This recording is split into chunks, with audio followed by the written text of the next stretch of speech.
Shallow P सब group में बताया जाता है। अगर मान लीजिए ग्रुप का आर्डर कितना हो, p to the power m into n हो और p और n को प्राइम हो, मतलब p n को डिवाइड नहीं करता हो, को प्राइम हो, मतलब ग्रुप का आर्डर देखो ये हो, अब है ना बात नहीं। शैलो पी सब ग्रुप या पी शैलो सब ग्रुप, ठीक है, सब ग्रुप। इसमें बताया गया था कि अगर ग्रुप का आर्डर जो है वह p to the power m into n हो और p n दोनों को प्राइम हो, मतलब p n को डिवाइड ना करता हो, तो ऐसी स्थिति में G के पास एक सब ग्रुप होगा, जिस सब ग्रुप का जो आर्डर होगा वो कितना होगा, p to the power m। ये आपको शैलो पी सब ग्रुप में बताया गया था कि ऐसा होगा। अब इसी के इस्तेमाल से हम लोग एक हेडिंग करिए आप, शैलोज फर्स्ट थ्योरम। ये करने के बाद हम लोग क्वेश्चन देखेंगे, एग्जांपल देखेंगे, इस पर बेस्ड, दोनों पे बेस्ड, ठीक है। Shallows first theorem,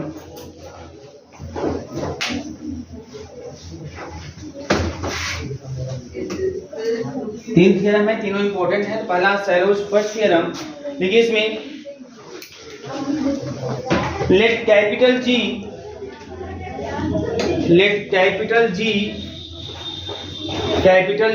is a group, let capital G is a group of, capital G is a group of finite order, capital G is a group of finite order and P be any prime number, and P be any prime number, P be any prime number, then if P to the power m divides order of group but P to the power m plus 1 does not divides order of group, then G has a subgroup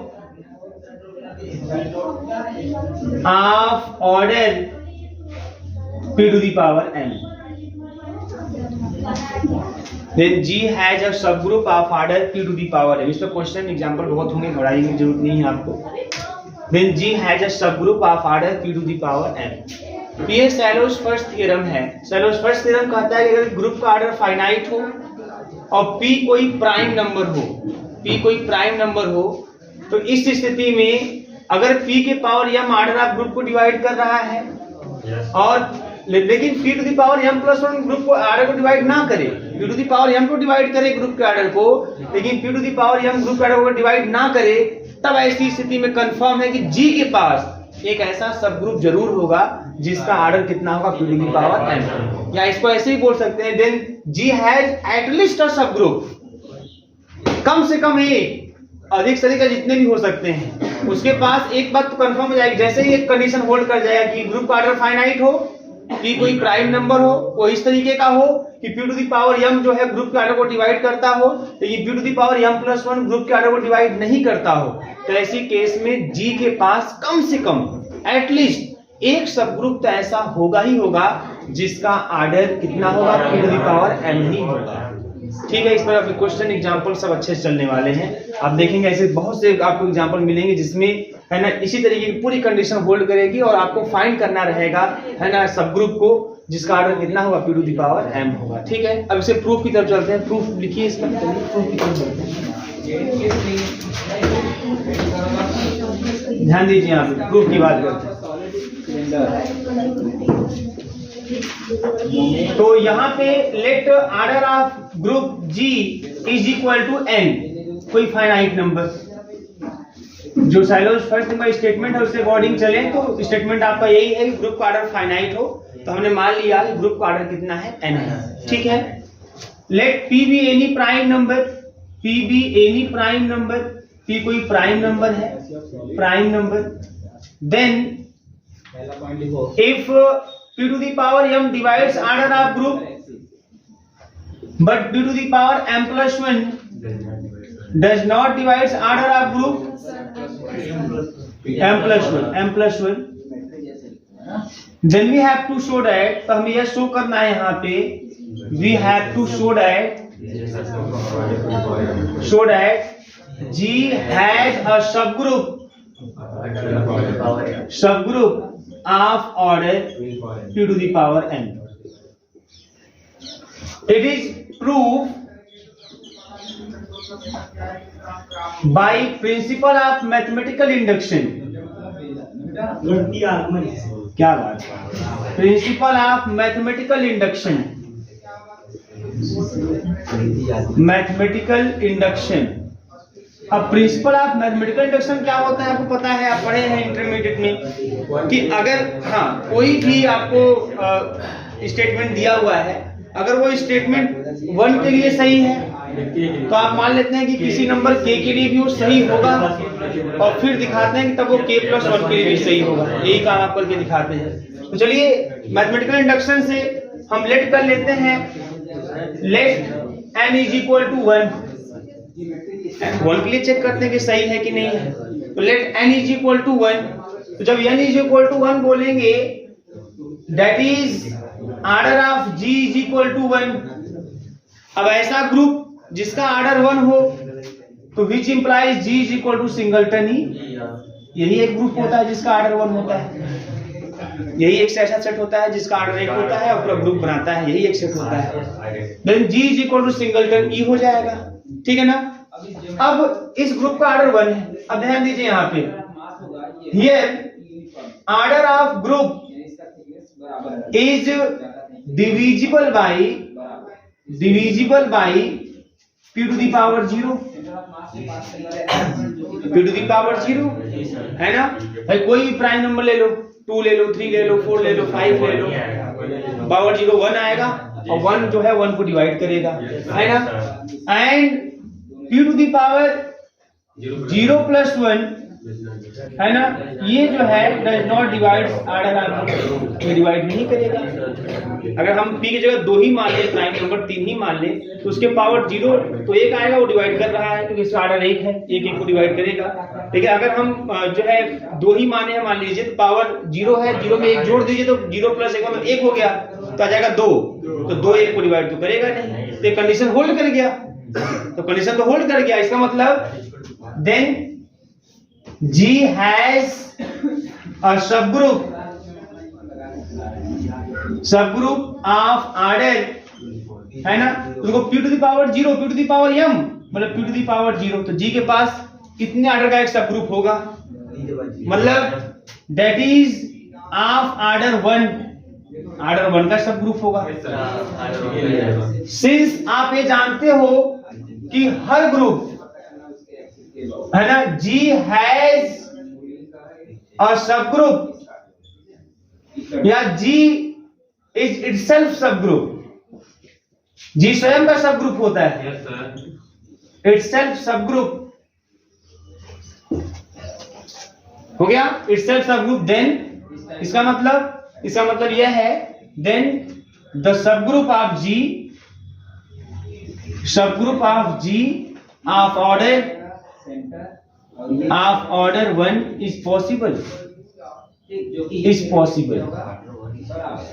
that is the theorem is true for n = 1। मतलब बस समझना इसका क्या मतलब है, तो बहुत simple सी बात बेटा। एंड एक थ्योरम कर रहा है कि अगर ग्रुप का ऑर्डर n है, और p to the power m, p कोई प्राइम नंबर है, अगर p to the power m group का ऑर्डर को डिवाइड करता है, लेकिन p to the power m + 1 जो है ग्रुप का ऑर्डर को डिवाइड नहीं करता है, तो ऐसी स्थिति में कंफर्म है G के पास एक सब ग्रुप होगा जिसका order p to the power m ही होगा, p to the power m ही होगा। तो इसको हम लोग प्रूव कर रहे हैं by the principle of mathematical induction. अब by the principle of mathematical induction हम लोग पहले n = 1 पे मानते हैं कि n = 1 पे देखते हैं कि सही है कि नहीं सही है। जैसे हम n = 1 मानेंगे, इसका मतलब ऑर्डर ऑफ ग्रुप अपने 1 मान लिया। अब ऐसा ग्रुप जिसका ऑर्डर 1 हो, अब जानते हो ऐसा ग्रुप केवल सिंगलटन ही होता है, तो इस ग्रुप का ऑर्डर 1 हो गया। अब देखिए क्या इस ग्रुप का जिसका ऑर्डर 1 है, क्या इसको कोई p to the power m divide कर रहा है? यस, है ना। आप कोई प्राइम नंबर ले लो, पावर 0 कर दोगे, डिवाइड कर जाएगा, है ना। p टू द पावर 0 जो है इसको डिवाइड कर देगा, इसके आर्डर को डिवाइड कर जाएगा, है ना। 2 अगर मानोगे, p के वैल्यू 2 मानोगे तो 2 की पावर 0 मतलब 1 को डिवाइड करेगा। 3 मानोगे 3 की पावर 0 1, है ना, वो डिवाइड करेगा। 5 मानोगे 5 पावर 0 मतलब 1, वो भी 1 को डिवाइड करेगा। लेकिन आप ये भी जानते हो, जब जो भी मानोगे आप, लेकिन जब उसी की पावर 0 + 1 कर दोगे अब वो 1 को डिवाइड नहीं करेगा। अगर आपने 3 ही माना है तो 3 की पावर 0 + 1 करेंगे तो 3 आ जाएगा और 3 1 को डिवाइड नहीं करेगा। 5 माना है 5 पावर 0 + 1 करेंगे तो 5 आ जाएगा, 5 1 को डिवाइड नहीं करेगा, तो डिवाइड नहीं कर रहा है। तो इसका मतलब यह हुआ कि कंफर्म जी के पास एक सब ग्रुप होगा और जिसका आर्डर p की पावर 0 होगा, मतलब 1 होगा। तो ऐसा कौन है? क्या सच में ऐसा होगा? हाँ, हर ग्रुप स्वयं का सब ग्रुप होता है, हर ग्रुप स्वयं का सब ग्रुप होता है। तो वही जो है अपने लिए सब ग्रुप का काम कर जाएगा और उसका भी आर्डर कितना होगा? p की पावर 0 होगा, मतलब वही चीज। Then g has a subgroup of order p to the power n, उसके पास अपना एक सब ग्रुप होगा। तो ये थ्योरम n = 1 के लिए ट्रू है। ठीक, अब हम लोग क्या मानते हैं, जैसे जो मानने का तरीका होता है प्रिंसिपल ऑफ मैथमेटिकल इंडक्शन में, n = 1 पे चेक करते हैं, मानते हैं, फिर हम लोग कोई k नंबर ले लेते हैं। बात समझ में आ रही है? तो देखो k मतलब ऐसे ही हम कोई एक नंबर रैंडमली उठा लेते हैं, बोलते हैं चलो इसके लिए सही है, फिर हम बोलते हैं फिर k + 1 के लिए भी सही होगा। आपको इसको दिखाना है कि ये n के लिए सही है, तो यहाँ पे हम लोग मानेंगे कि n = 1 के लिए मान लीजिए सही हो गया, हमने चेक कर लिया। अब हम मानेंगे कि ये थ्योरम ट्रू है for n is less than, मतलब for any number which is less than n, मतलब ये थ्योरम मानेंगे for any number which is less than n। जैसे k हम जो लेते हैं वहां पे, से मान लीजिए 1 + 2 + 3, ऐसे आप जानते हैं, है ना। अगर 1 + 2 + 3 की बात की जाए, 1 + 2 + 3 + n, तो क्या लिखते हैं? n + 1/2, यही ना आता है। तो आप क्या कहते हैं? आप कहते हैं कि यह थ्योरम 1 के लिए चेक करते हैं, तो जब 1 के लिए चेक करेंगे, फर्स्ट टर्म तो इसमें 1 ही है, इसमें रखेंगे 1, तो 1 + 1 2/2 मतलब ये भी 1 आएगा, ये दोनों साइड सेम हो जाएगा, है ना। तो यह ट्रू है 1 के लिए। फिर आप k के लिए बोलते हो, जो k होता है वो n से छोटा होता है, वो जो k आप मानते हो ना वो n से छोटा ही होता है। बात समझ में आ रही है ना? तो जो भी k आप मानते हो n से छोटा होता है, तो n से छोटा आप कुछ भी मान सकते हो। तो हम यहाँ पे सीधे मानेंगे कि let this theorem is true for any number which is less than n। फिर उसके बाद लेस देन n के लिए मान लेंगे सही, और फिर n के लिए सही दिखाएंगे। इसमें ऐसे हम लोग चलेंगे। बात समझ में आ रही है? तो आप देखिए इसमें क्या करेंगे, लेट कर लेंगे, लेट, इसको मैं मिटा देता हूँ बेटा यहाँ पे, आगे लेट कर लेंगे, let this theorem is true for any number which is less than n, that is if order of group is less than n, यदि ग्रुप का ऑर्डर लेस देन n हो, if order of group is less than n, then G has a subgroup of order p to the power m। अगर मैं बोल रहा है कि theorem n से कम के लिए ट्रू है, मैंने मान लो k के लिए मान लो ट्रू है, तो ट्रू है मतलब क्या हो गया? इसका मतलब यही हो गया ना कि कोई भी अगर p के power m order of group को डिवाइड करेगा, p to the power m order of group को divide m + 1 order of group को डिवाइड नहीं करेगा, तो ऐसे ग्रुप के पास एक सब ग्रुप होगा जिसका ऑर्डर कितना होगा? p to the power m। True मतलब यही ना हुआ, अब ट्रू मान लिए, आप मान लिए, इसका मतलब होगा उसके साथ। बात समझ में आ रही है? तो देन क्या लिख दिया? G has a subgroup of order p to the power m, G के पास एक सब ग्रुप और इसका ऑर्डर कितना होगा? p to the power m होगा। बात समझ में आ रही है? अब ध्यान दीजिए बेटा, यहाँ पे ये जो p to the power m है and this p to the power m divides order of group and p to the power m + 1 does not divides order of group। तो ये इस तरीके से हम लोग मान लेंगे कि ये जो थ्योरम है वो 1 के लिए ट्रू है। आपने चेक कर लिया, 1 के लिए चेक करते हैं, तो हमने चेक किया, और फिर n से लेस, n पे हमको ट्रू दिखाना है कि n के लिए भी ट्रू है, तो n से लेस हम बोल दिए किसी भी नंबर के लिए ये ट्रू है, तो हम ट्रू मान लिए, मतलब वो है आपके पास, उसको दिखाने की जरूरत नहीं है, वो है, वो होल्ड कर रहा है। जब भी आप प्रिंसिपल ऑफ मैथमेटिकल इंडक्शन लगाते हैं तो वहाँ 1 पे आप दिखाते हो, वहाँ पे n = 1 में दिखाते हो कि हाँ देखिए ये आया है इसलिए अब ये सही है, इसके लिए n = 1 के लिए सत्य है, ट्रू है।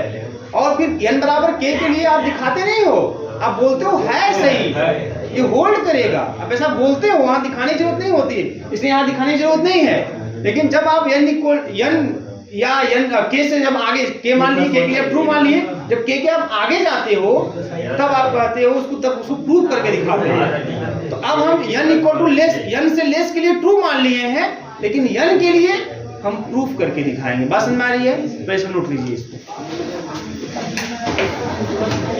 We have to prove that, next आपको यह प्रूव करना है, now we have to prove that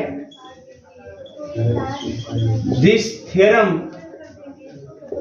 हमें को प्रूव करके दिखाना है आपको, is true for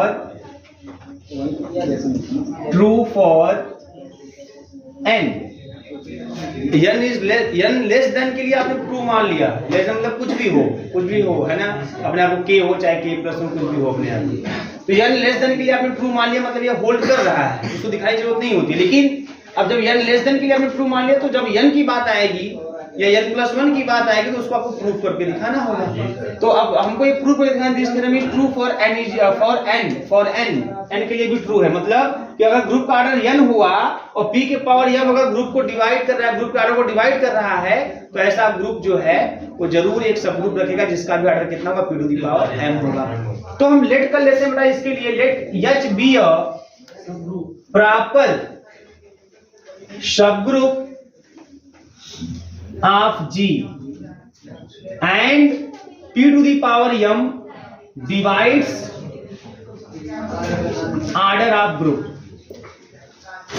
ठीक है, तो हमको ध्यान से नहीं बात, यहाँ पे हम ये दिखाना है कि जो थ्योरम है n के लिए ट्रू है, n के लिए ट्रू है, मतलब अगर ग्रुप का ऑर्डर n है और ग्रुप को अगर p to the power m divide करता है तो ग्रुप के पास अपना एक सब ग्रुप होगा और उसका भी ऑर्डर p के पावर m होगा। तो हम मान लिए कि उसका एक सब ग्रुप h है, अब किसी तरीके से दिखा दे कि उसका ऑर्डर p के पावर m, काम खत्म हो जाएगा। ठीक है ना? तो हियर सर प्रॉपर क्या कांसेप्ट है? प्रॉपर भी कांसेप्ट आएंगे। देखो अगर प्रॉपर नहीं होगा, अब इक्वल कर देंगे तो जी अपने का ही सब ग्रुप बन जाएगा, तो कहानी वही खत्म हो जाएगी फिर, है ना? तो आपको वो चीज नहीं, आपको प्रॉपर दिखाना है। ठीक है ना? तो then and p to the power m divides order of group. Here two cases arises. कौन से दो केस अराइज होंगे?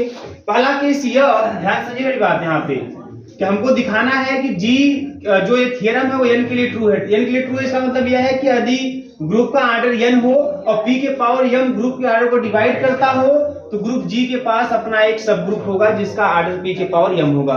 हमने मान लिया कि ग्रुप G के पास अपना एक सब ग्रुप है h के नाम से, बस किसी तरीके से दिखा दे कि CH को p के पावर m डिवाइड करता है। तो दो ही बातें हो सकती हैं, या तो उस CH को p के पावर m डिवाइड करेगा या उस h को p के पावर m डिवाइड नहीं करेगा। तो पहला case when p to the power m divides order of h को डिवाइड करेगा। बात समझ में आ रही है? तो अगर p to the power m, ध्यान से समझिएगा यहाँ पे, if p to the power m divides order of h and since p to the power m also divides order of G, then in this case theorem is true। क्यों true है भैया? क्योंकि देखो एक्चुअल में आपको दिखाना क्या है, आपको ये दिखाना है ना कि G को अगर P के पावर m डिवाइड करता है तो G के पास अपना एक सब ग्रुप होगा और उस सब ग्रुप, जो सब ग्रुप हो उसका ऑर्डर भी कितना होगा, p to the power m होगा। उसका order p to the power m होगा, इसका मतलब p to the power m उसके भी ऑर्डर को क्या करेगा, डिवाइड करेगा। मतलब तो वही हो गया, G के पास अपना एक सब ग्रुप हो जिसका ऑर्डर p के पावर m हो, या मैं ये कह दूं कि G के पास अपना एक सब ग्रुप हो जिसके ऑर्डर को p के पावर m डिवाइड करता हो। तो जब सब ग्रुप का ऑर्डर ही p to the power m है तो p to the power m उसको डिवाइड तो करबे करेगा, है ना? तो एक काम जैसे ही आप माने कि p के power m order of h को डिवाइड करेगा तो नहीं करेगा, करेगा तो थ्योरम तो खत्म हो गया, बिना प्रूफ हो गया, कंफर्म। h माने उसका सब ग्रुप और उस एच को पी के पावर एम आपने बोल दिया कि डिवाइड कर रहा है उससे सब उसके ऑर्डर को, तो थ्योरम कहीं खत्म हो गया। लेकिन जब डिवाइड नहीं करेगा तब मेन मैटर फंसेगा। तो दूसरा केस यह है कि when p to the power m does not divides order of h। अब यहाँ पे यूज करेंगे क्लास इक्वेशन। क्लास इक्वेशन आप जानते हैं, अब क्लास इक्वेशन से उसको दिखाएंगे।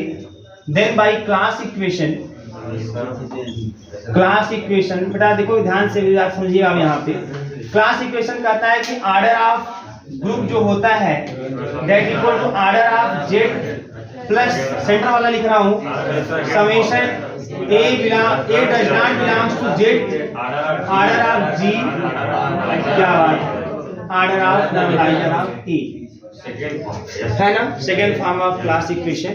इस केस में ए बिलोंग्स टू जेड होता है, इस केस में A does not belongs to Z होता है ना। आप ये भी जानते हो कि if A does not belongs to Z then आपको ये पढ़ाया गया, then normaliser of A is not equal to G. तो नॉर्मलाइजर ऑफ ए जी के बराबर नहीं है ना। अगर ए बिलोंग्स टू जेड है तो normaliser of A is equal to G हो जाता है ना। अच्छा, नॉर्मलाइजर ऑफ ए जी के बराबर नहीं है, इसका मतलब समझते हैं क्या होता है? इसका मतलब यह है, अच्छा सिंस नॉर्मलाइजर जो होता है, अभी मैं कल ही बताया था आप लोगों को, है ना, कि नॉर्मलाइजर जो होता है is a subgroup of group जी, सब ग्रुप ऑफ ग्रुप जी। ये ग्रुप जी का क्या होता है? नॉर्मलाइजर सब ग्रुप होता है। नॉर्मल सब ग्रुप जरूरी नहीं कि हो, लेकिन सब ग्रुप होता है। तो नॉर्मलाइजर ऑफ ए जी का सब ग्रुप है। अब बड़ा एक चीज और ध्यान दीजिए, नॉर्मलाइजर ऑफ ए जी का सब ग्रुप है और नॉर्मलाइजर ऑफ ए जो है वो जी के बराबर भी नहीं है ना। तो it means that it is clear that, तब ये क्लियर है यहाँ पे, क्लियर दैट कि normaliser of A is a proper सब ग्रुप ऑफ ग्रुप जी है।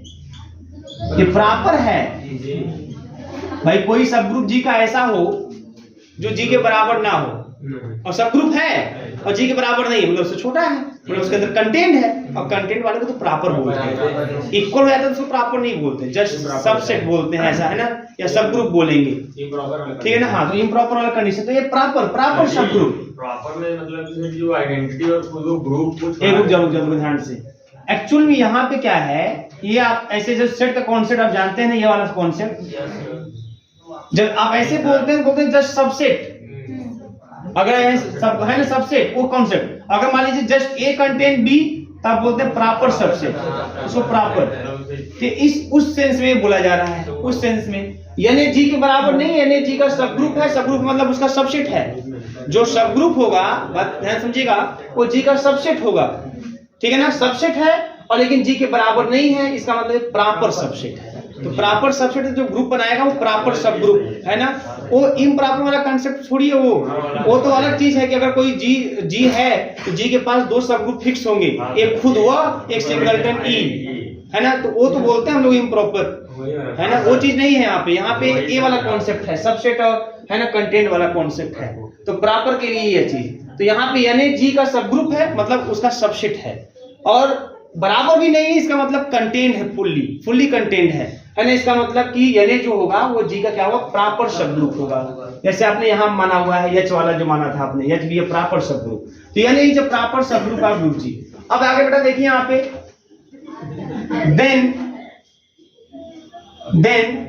अब ऑर्डर ऑफ जी जो है, अगर मैं ऑर्डर ऑफ जी की बात करूं, ऑर्डर ऑफ जी, तो अगर मैं इसको बेटा ऐसे लिख दूं, order of G divide by order of यानी, ध्यान दीजिएगा, ऑर्डर ऑफ यानी, और फिर यहां लिख दूं ऑर्डर ऑफ एनए। कोई दिक्कत है इसमें? ये तो दिख सकता है आसानी से, है ना। अब इससे क्या होने वाला है, ध्यान दीजिए, इससे क्या होने वाला है, since p to the power m जो है divides order of group, p to the power m क्या है, डिवाइड्स ऑर्डर ऑफ ग्रुप, है ना। p to the power m group का ऑर्डर को डिवाइड कर रहा है, और यहां पे ध्यान दीजिएगा, यहाँ पे बट अच्छा यार एक चीज और मैं लिख सकता हूं, अगर p to the power m group का ऑर्डर को डिवाइड कर रहा है तो p भी जो है वो ग्रुप के ऑर्डर को डिवाइड करेगा। बोलिएगा, अगर p to the power m group के ऑर्डर को डिवाइड कर रहा है तो p भी, जैसे अगर 2 का स्क्वायर किसी को डिवाइड कर रहा है तो 2 भी डिवाइड करेगा, 2 का क्यूब किसी को डिवाइड कर रहा है तो 2 भी किसी को डिवाइड करेगा। तो p to the power m group के ऑर्डर को डिवाइड कर रहा है तो आप मानिए कि चले हो, है ना, P to the power m group को डिवाइड कर रहा है तो p भी क्या करेगा, ग्रुप के आर्डर को डिवाइड करेगा। बात समझ में आ रही है? अब इससे क्या होगा, इससे यह है कि इसका मतलब p जो है यह, तब अगर ऐसी बात है तो p इसको भी डिवाइड करेगा, किसको, order of group divide by order of normaliser of a, इसको भी डिवाइड करेगा।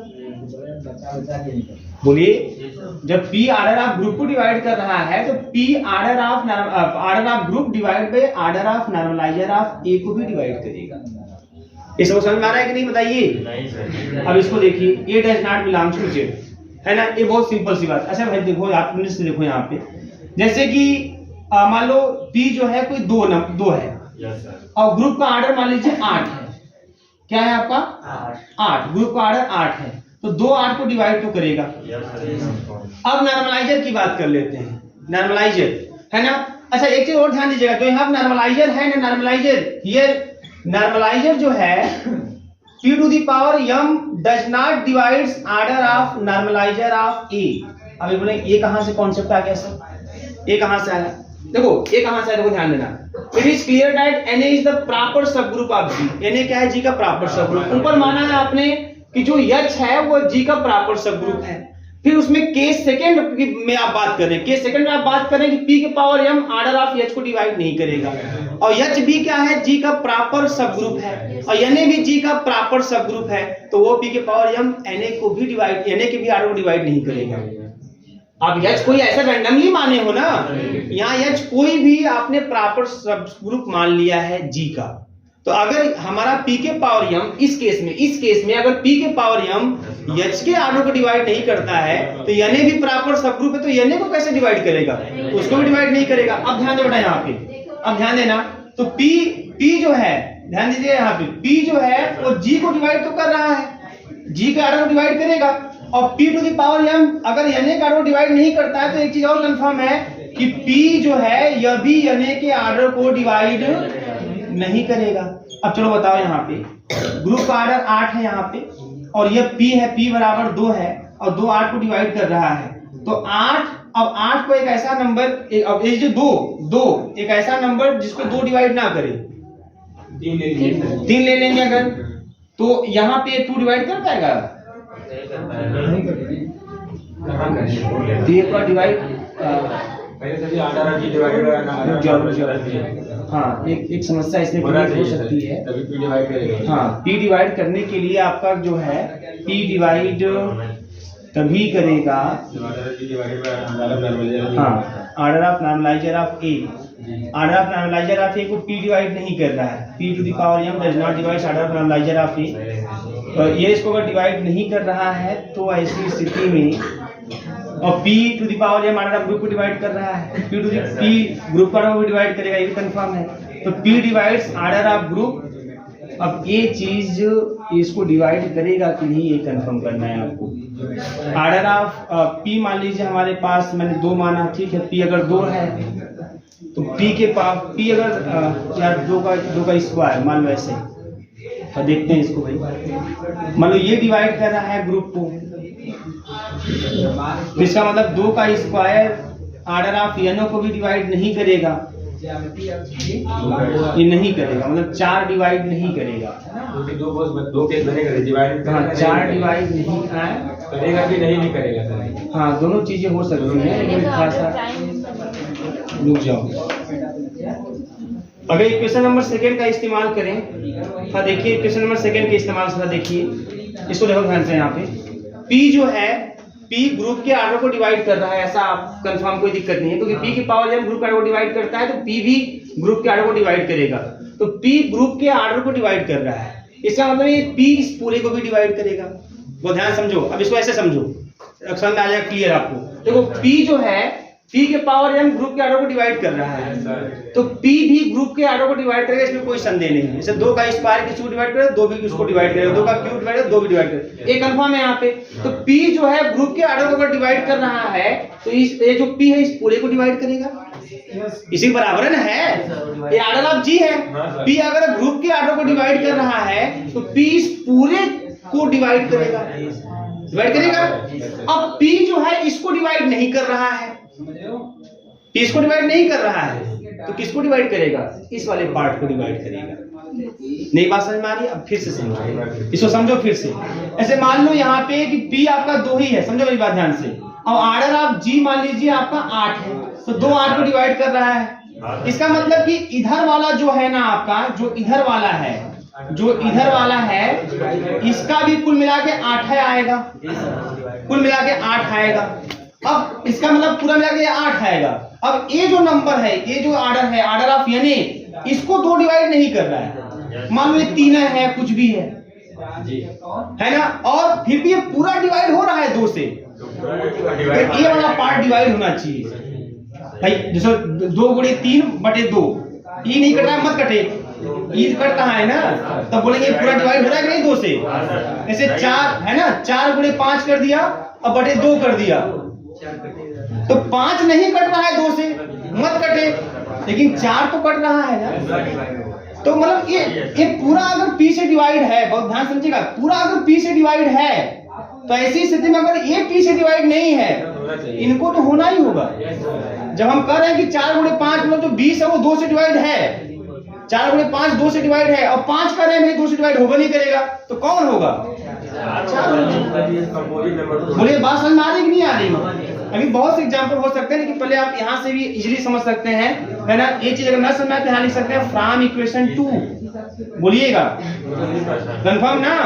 न समझ तो अपना एक चीज लिख लीजिएगा ऐसे समझ के कि मान लो ये ऐसा है, ये हमारा P है, और ये जो है order of G, order of यने है कुछ, ठीक है, और ये हमारा ऑर्डर ऑफ यने है।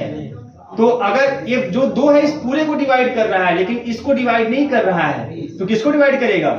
इसको डिवाइड करना ही पड़ेगा उसको, है ना। हाँ, तोड़ सकते हैं और तरीके से। अलग अलग रखिए तब तो नहीं करेगा। कहाँ अलग रखेंगे? पहले यहाँ से बताओ, उसको छोड़ो ना, पहले यहाँ से आप बताओ यहाँ से क्या समस्या है। यहाँ से सही है, लेकिन अलग अलग रखेंगे। कैसा अलग रखेंगे? यानी का ऑर्डर रखिए और ऑर्डर नहीं, उस तरीके से इसको मत देखिए ना भाई, वो उस तरीके से आप इसको मत देखिए नंबर वाइज, इसको ऐसे बस देखिए आप, सीधे ऐसे देखिए कि P ग्रुप के ऑर्डर को डिवाइड करता है, मतलब P इसको डिवाइड कर रहा है, तो P इस पूरे को डिवाइड करेगा, और P इसको डिवाइड अगर नहीं कर रहा है, पूरे को डिवाइड कर रहा है, तो कंफर्म P इसको डिवाइड करेगा, अपने आप को कुछ रहे उसको डिवाइड करेगा ही करेगा, ठीक है ना। अभी इसको ऐसे देखिए आप, अभी मैं एग्जांपल भी लेकर दिखा दूंगा आपको क्वेश्चन में, बढ़ाइए मत यहाँ पे, बात नहीं। इसका मतलब जो P है, बात नहीं बेटा, यहाँ ध्यान दो यहाँ पे, इसका मतलब जो P है ये डिवाइड करेगा summation A does not belongs to Z, order of G divides by order of N। बोलो, ये इसको डिवाइड करेगा। अब एक चीज ध्यान दीजिएगा, यहाँ पे P इस पूरे को डिवाइड कर रहा है, तो यहां से मैं लिख सकता हूं P also divides order of group G minus summation A does not belongs to Z, order of G divides by order of normalizer of A। अब ये कहानी देखिए, अगर P इसको डिवाइड कर रहा है, तो P order of G minus this को भी डिवाइड करेगा। भाई इसको P डिवाइड कर रहा है, ऑर्डर ऑफ G को भी P डिवाइड कर ही रहा है, ऊपर लिखे ही हो। तो जब इसको भी P डिवाइड कर रहा है, इसको भी P डिवाइड कर रहा है, तो दोनों के सब्ट्रैक्शन के रिजल्ट को भी P डिवाइड करेगा। बात समझ आ रही है?